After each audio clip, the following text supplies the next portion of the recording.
Assalamualaikum warahmatullahi wabarakatuh. Om Swastiastu, Namo Buddhaya, Salam Kebajikan. Yang terhormat kepada Ibu Agatha selaku dosen pendamping mata kuliah simulasi digital kelas D20 angkatan 2023.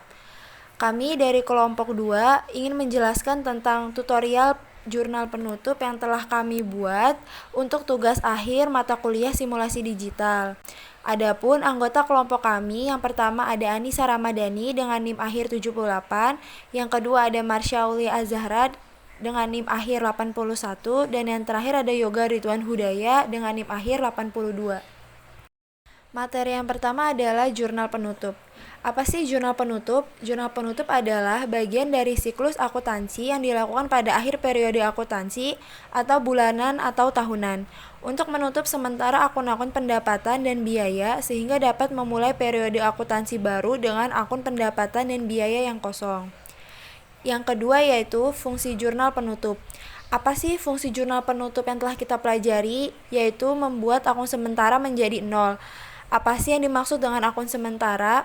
Akun sementara mengacu pada akun yang ditutup pada akhir periode akuntansi atau pendapatan, beban-beban, dan dividen. Akun sementara harus ditutup agar saldo tidak tercampur oleh saldo periode berikutnya. Yang kedua, akun permanen adalah akun yang ditutup di akhir periode akuntansi. Alih-alih ditutup saldo, akun permanen dipindahkan dari periode ke periode berikutnya. Materi yang ketiga yaitu langkah awal cara membuat jurnal penutup. Yang pertama ada identifikasi akun pendapatan dan biaya.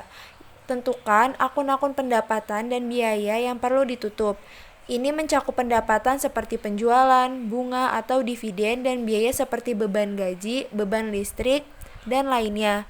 Yang kedua, hitung saldo akun pendapatan dan biaya. Tentukan saldo masing-masing akun pendapatan dan biaya. Saldo ini akan menentukan apakah perusahaan mencatat laba bersih atau rugi bersih selama periode tersebut. Yang ketiga, transfer pendapatan ke akun laba bersih. Pindahkan saldo akun pendapatan ke akun laba bersih. Ini dilakukan dengan mencatat debit pada akun pendapatan dan kredit pada akun laba bersih. Selanjutnya yaitu nomor 4, transfer biaya ke akun laba bersih.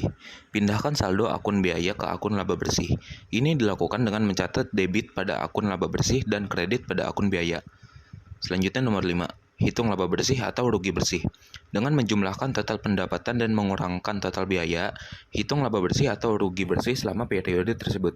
Selanjutnya 6, pindahkan laba bersih atau rugi bersih ke akun ekuitas pemilik atau pemegang saham.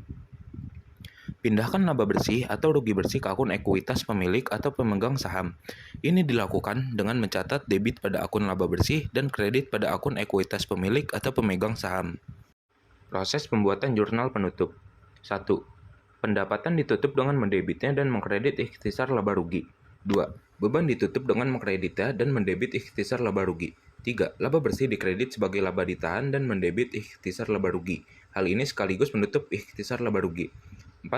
Dividen dilakukan dengan mendebit laba ditahan dengan mengkredit dividen. Komponen jurnal penutup. Yang pertama ada akun pendapatan.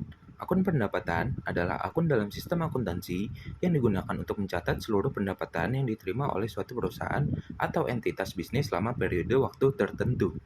Akun beban. Akun beban adalah akun dalam sistem akuntansi yang digunakan untuk mencatat semua biaya atau pengeluaran yang dikeluarkan oleh suatu perusahaan atau entitas bisnis selama suatu periode waktu tertentu. Ikhtisar laba atau rugi. Ikhtisar laba rugi adalah suatu laporan keuangan yang menyajikan informasi mengenai pendapatan, biaya, dan laba atau rugi bersih dari suatu perusahaan atau entitas bisnis selama suatu periode waktu tertentu, seperti satu kuartal atau satu tahun. Laporan ini memberikan gambaran tentang kinerja keuangan perusahaan selama periode tersebut. Akun Prive. Akun Prive juga dikenal sebagai akun pemilik atau akun modal pemilik, adalah akun dalam laporan keuangan yang digunakan untuk mencatat transaksi keuangan yang melibatkan pemilik bisnis atau investor secara pribadi. Dari penjelasan jurnal penutup yang telah kami sampaikan, kami mengambil contoh laporan dari PT Jasuke Financial. Yang pertama ada laporan laba rugi, yaitu terdapat pendapatan yang berisikan pendapatan jasa sebesar 1 juta dan pendapatan bunga sebesar 100.000.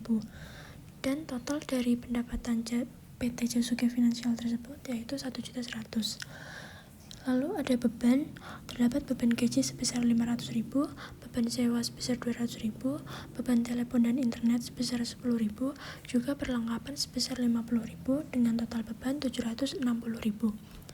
Jadi, total laba bersih dari PT Jasuke Financial tersebut adalah 340.000.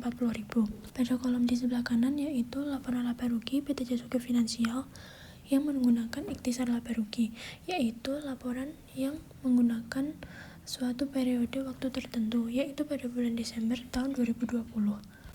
Pada kolom tersebut juga dijelaskan pada laporan PT Jasuke Financial yaitu terdapat laba ditahan sebesar 170.000 dan dividen sebesar 170.000. Lalu yang selanjutnya terdapat laporan laba ditahan dari PT Jasuke Financial. Bagaimana sih cara menghitung saldo akhir pada PT tersebut? Yang pertama yaitu dengan cara saldo awal pada 1 Januari 2020 sebesar 500.000 ditambah dengan laba bersih sebesar 340.000.